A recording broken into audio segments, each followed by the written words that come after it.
झाले असतील त्याचं मला उत्तर पाहिजे। त्यांना तुम्ही इतक्या वेदना करून मारलं आणि मी स्वतःला खूप भाग्यशाली समजते की मी देशमुख कुटुंबाची मुलगी आहे। माझ्या आई-वडिलांची मी लेक आहे, पण आज मला याची खंत वाटते, मला नाराज व्यक्त होतीये की मी आज माझ्या वडिलांसोबत नाहीये। पप्पा, तुम्ही आज जिथे कुठे असताल तिथं जसं तुम्ही आजपर्यंत हसत राहिलात तसंच तिथं हसत राहा आणि आम्हाला देशमुख कुटुंबाला माफ करा की आम्ही तुम्हाला वाचवू नाही शकलो, मला माफ करा।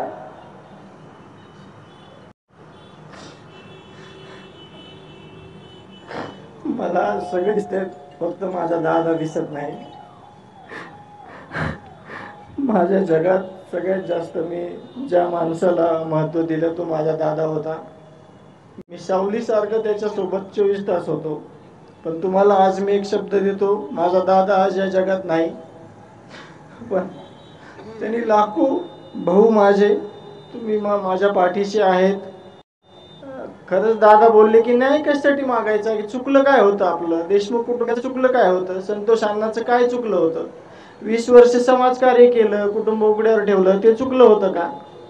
तुम्ही सांगा मला, हे चूक होती का आपल्या कुटुंबाची? अतिशय खूप चुकीच्या पद्धतीनं एका समाजसेवकाला, एका कुटुंब प्रमुखाला नव्हे तर एका गावच्या प्रमुखाला असं संपवलंय। मी एवढीच विनंती करतो की ज्या पद्धतीने ही घटना घडली चुकीची, तर मी मुख्यमंत्री साहेबांना पण हेच बोललोय, त्यांना पण शब्द दिलाय की ह्या घटनेचं गांभीर्य लक्षात घेऊन जे कोणी आरोपी असतील आणि सगळ्यांना समजायलंय की कोण आरोपी आहेत, सगळ्यांनी सांगितलंय की आरोपी कोण आहेत। आज पण CIDच्या हाती एक व्हॉइस सॅम्पल हे मॅच झालंय, त्याच्यामुळे सगळ्यांना माहिती की हे कोण आरोपी आहेत आणि त्यांना जे राहिलेले आरोपी आहेत त्यांना अटक होऊन सगळ्यांना फाशीची शिक्षा झाली पाहिजे। तोपर्यंत तुम्ही मला एक शब्द द्या, मी पण मागं हटणार नाही, मी त्याचा भाऊ आहे, मी त्याच्या रक्ताचा आहे। तर मी तुम्हाला सांगतो, मी थोडंही मागं हटणार नाही। माझा जीव गेला तरी माझ्या भावाला आणि माझ्या समाजाला 18 पगड जातीतील सगळ्यांना एक आदर्श दाखवून दिल्याशिवाय मी थांबणार नाही। माझ्यासोबत फक्त तुम्ही थांबा। माझ्या भावाची एक गोष्ट सांगण्यासारखी नाही, खूप गोष्टी आहेत अशा। याच गेल्या वर्षी याच दिवसात 12 जानेवारीला सिंदखेड राजाला माझा भाऊ सगळ्या समाजातील लोकांना घेऊन आला होता। अशा असंख्य आठवणी आहेत।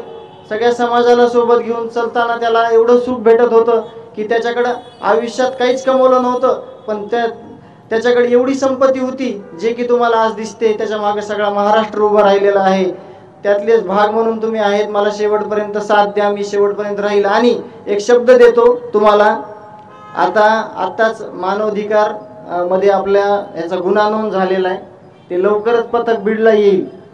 तर आपण सगळ्यांनी मिळून जे सगळे तज्ञ मंडळी आहे, मला जेवढं या केसमधलं माहिती आहे, मी जेवढं मुख्यमंत्री साहेबांना बोललोय ते आपण मांडून आपल्या भावाला न्याय घेतल्याशिवाय आपण माघारी फिरणार नाही। आणि महाराष्ट्राच्या मुख्यमंत्र्यांना पण मी तिथंही सांगितलं, इथून पण सांगतो की असं उदाहरण करून दाखवा की आपल्या महाराष्ट्रामध्ये, शिवछत्रपतीच्या महाराष्ट्रामध्ये, शाहू फुले आंबेडकरांच्या विचाराच्या महाराष्ट्रामध्ये हे गुन्हेगारी खपवून घेतली जात नाही आणि गुन्हेगारांना कठोरात कठोर शिक्षा दिली जाते। हे त्यांना दाखवून द्यायला हा भावाचा अंत झालाय। आज माझा भाऊ नाहीये, पण त्यांना हा एक चान्स आहे की गुन्हेगारीला कसं मुळासकट संपून टाकता येतंय। एवढी माझी त्यांना विनंती असेल। धन्यवाद।